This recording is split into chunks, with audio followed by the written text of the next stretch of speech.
Hello guys, welcome back po ulit sa ating channel Stock Play. At ngayon po ay mag-record na po tayo ulit at mag-update para sa may second video natin. 3 days tayong wala sa bahay kaya wala po tayong upload ng weekend. Same noong Friday guys.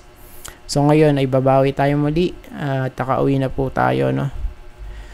Of course, unahin natin yung SEC guys. SEC. Check natin kung ano nangyari. Ayan. Nung last week, hindi naman nag-close eh. Ayan, pero ngayon, of course, medyo nagra-rally siya. Medyo maganda. Especially kung mag-close this week, ano? Sa taas nung resistance natin kasi green box yan eh. Ayan, no?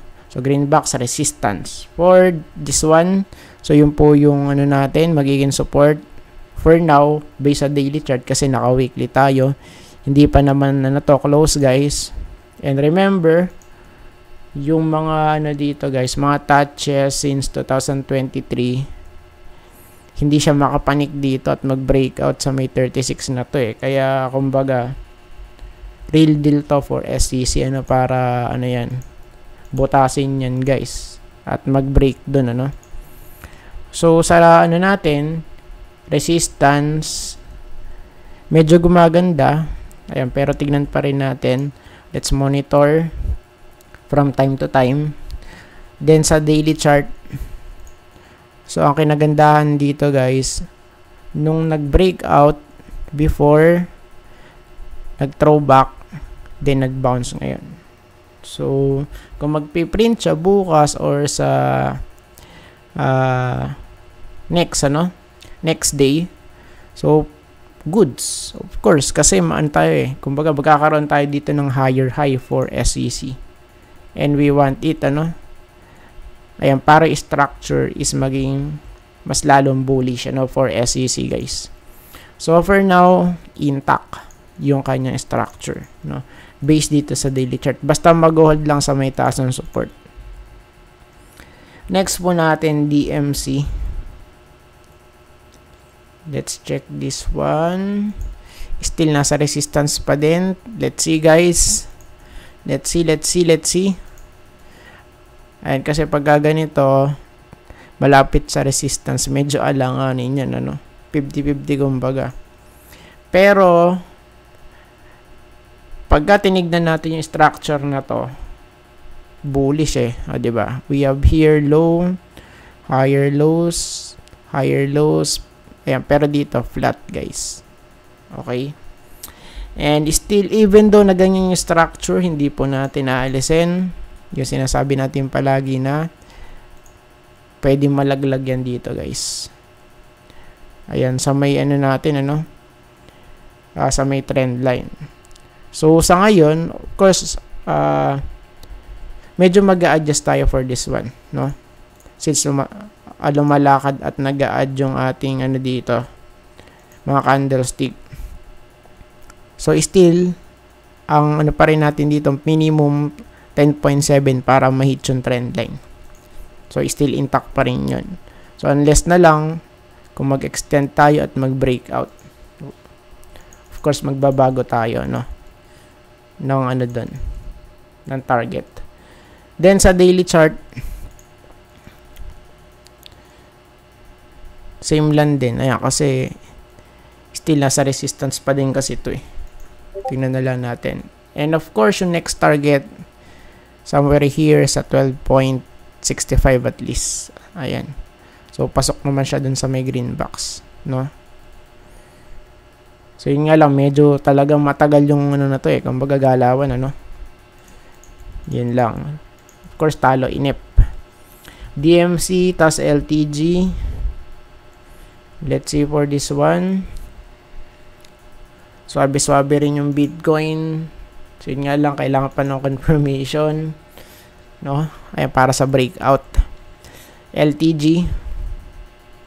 Bearish crossover pero medyo na-sustain dito guys, no? Nasa taas ng 200. But no breakout. Ayan, sa may resistance. 10.25, 10.3. So, crucial yan yung breakout, no? Since wala pa naman, tignan natin. Let's see, guys. Medyo sideways siya, no? Since nung, ano ba to? September 2024. Ayan. So, medyo sideways, guys. Ayan. So, once na mag-breakout, ang next target, eto nga. So, at least may hit lang yung 10.6. Ayan, for LTG. Goods, ano, kasi yung mismong price nasa taas ng 200. Ayan. LTG. Tapos, TEL. For TEL, medyo namumula. So, medyo, ano muna rito, guys. Lilo muna. Lilo, no? Ayan. So, right now, nasa support. Pero, pwedeng bumalik dito yan sa may trend line. Plus, confluence dito sa may next support natin. Malapit dun sa may 200-day moving average, no? 1,460, malapit dyan. Ayan. 1,460. So, overall, yung trend natin, same pa din. Of course, wala pa rin pagbabago, no? Medyo, of course, katagalan na rin tong TL, pero, yun nga, walang breakout. Medyo tulog ang ano rito, guys. Yung share natin, ano? So, ayan, kasi, kung dito ka nakabili, sa gawing 1.9, bumagsak na yun dito sa 1.2. Ayan, pero bumalik naman dito sa 1.5. So, yun nga lang, sobrang tagal, no? So, talo inip for this one. Ayan, pero meron naman yan, ano, dividend.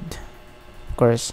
So, yun nga lang, yung sa, ano, yung sa capital appreciation natin, medyo matagal yung, ano, no?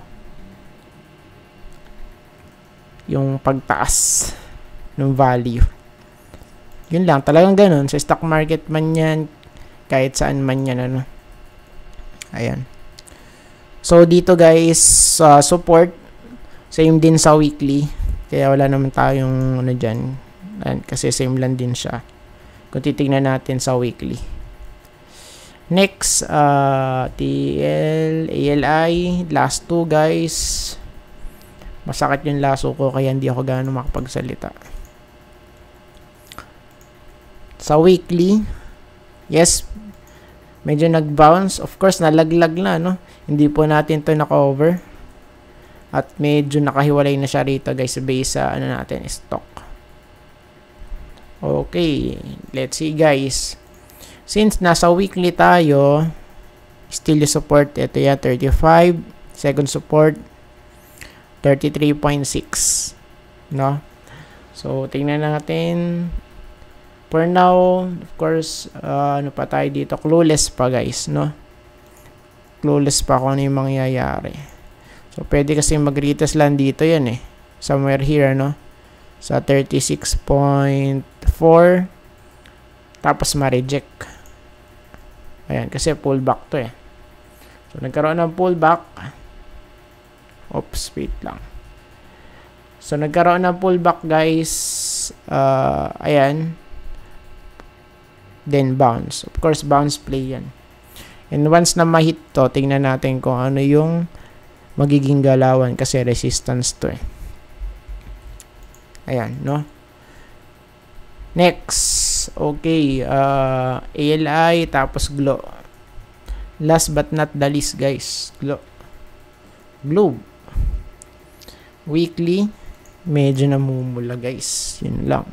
Plus, of course, nakita natin to before. It's either flat or lower high. Pero, I think, mukhang lower high. No?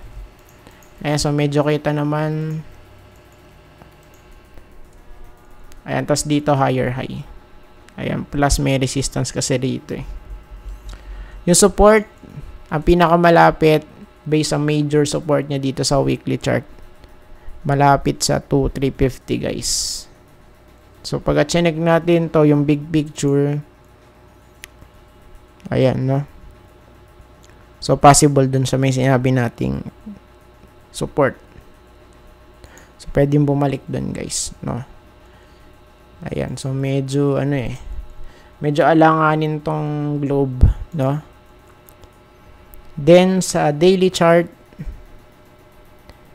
of course, we have here 2356 or medyo mag-round off tayo, no? 2360. Pinakamalapit na support or dito, guys, area na to, 2250. Pero, syempre, since up dito, of course, dito muna tayo, no? Sa 2350, 2360 na to. Ayan. So, I think tapos na po tayo, guys, at maraming salamat po sa panonood. See you po sa next video. Bye-bye and God bless.